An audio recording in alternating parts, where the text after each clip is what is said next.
কোণার্কের সূর্য মন্দির 1250 খ্রিস্টাব্দে রাজা নরসিংহদেব একের দ্বারা বানানো হয়েছিল। এই মন্দিরটিকে আগে ইউরোপিয়ান নাবিকরা নাম দিয়েছিল ব্ল্যাক পাগোডা।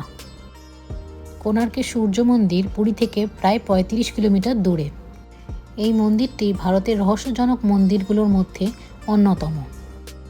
1984 সালে ইউনেস্কো এটিকে ওয়ার্ল্ড হেরিটেজ সাইট হিসাবে ঘোষণা করে। পুরো মন্দিরটি ডিজাইন করা হয়েছে একটা বিশাল রথের মতো, যা 7টা ঘোড়া এবং 12টা অদ্ভুত সুন্দর কাজ করা চাকা দ্বারা চালানো হচ্ছে। মন্দিরের দেয়ালে এরকম সুন্দর কার্ভিংস করা আছে।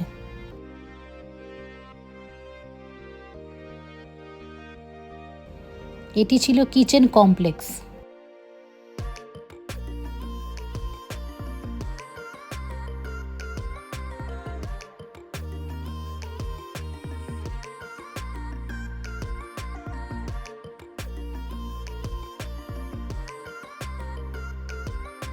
এটা হচ্ছে মেন মন্দির। এর দরজা পুরো পাথর দিয়ে বন্ধ। এই মন্দিরের মাথার ওপর লাগানো ছিল একটা বিশাল বড় চুম্বক, যেটা সমুদ্রের বড় বড় জাহাজদের এই ডাইরেকশনে টেনে নিয়ে আসার ক্ষমতা রাখত।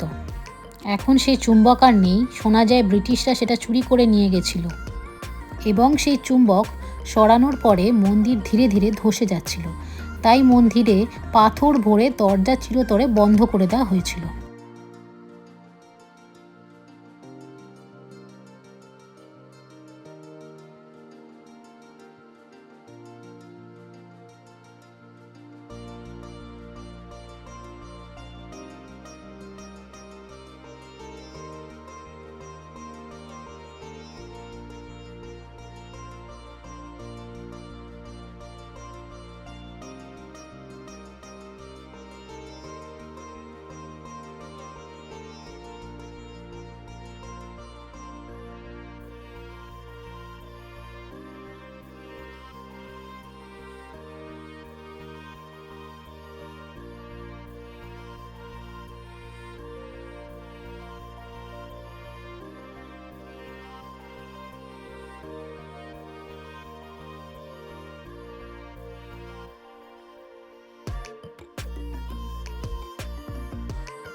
এই হচ্ছে সেই চাকা, যা দিয়ে তখনকার দিনে সময় বোঝা যেত।